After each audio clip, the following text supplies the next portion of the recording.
Hi, I'm Dennis Rodkin. I write the Deal Estate column for Chicago Magazine, and this is DEQs, where I answer readers' real estate questions. A reader named Larry in North Center asks, what if we want to sell but are underwater in our mortgage? We have 2 little girls and want to make a move to the suburbs, but we own a 2-bedroom condo in Lincoln Square. Larry, I see 5 routes for you. The first 4 are not very appealing. The first one is rent it out. You're in a very desirable neighborhood. You would find tenants very easily. If you rent, it does, though, put you in a tough financial spot because, as you might know, you can't qualify for a mortgage using that rental income until it's been a rental for at least 6 months.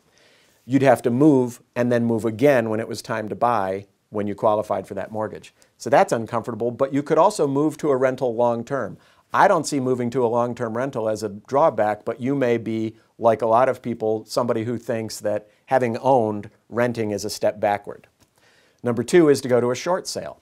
Banks are favoring short sales now. It's better money for them than a foreclosure. It's also better for your credit rating and financial obligations than a foreclosure. The banks are recognizing that people need to move even in this climate, and so they're finding a way to facilitate that. They're also now required to respond to short sale offers much faster than they were in the past, so the buyer and the seller aren't waiting in that interminable waiting period for the response from the bank. Number 3, a smaller one, is talk to your bank about a deed in lieu of foreclosure. Similar to a short sale, you'd be trading the deed to the house back to the bank. The burden is the same. You leave with nothing. In both of these cases, you don't take away money that you can apply to your new purchase, and that's difficult. It's better than a short sale to do the deed in lieu of foreclosure because you don't have the expense of cleaning the house up and getting it sold. The 4th is to walk away.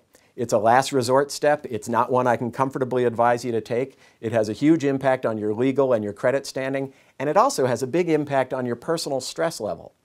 So, number 5, the one you say you don't want to do, and that is stay. Stay and make the property work, because the other options are so unappealing. I understand that with 2 children in a 2-bedroom condo, you feel cramped and there's somewhere else you'd like to be, you'd like to move on. It's very hard to stay in a space like that, but can you make it work? Can you colonize some space you already have? Does the kitchen have a kitchen desk that could become a homework space? Could you divide a very large living room into 2 functions using screens or just the way you furnish it? I know this sounds a little flippant, but could you turn it into a fun family project making this space work? And the only reason I say that is because you do appear to be stuck in that property, so I'm wondering if recasting the problem as a challenge would make it more pleasant to stay as long as you'll need to until you can sell. Thanks for your question. Send me more at dennis@rodkin.com.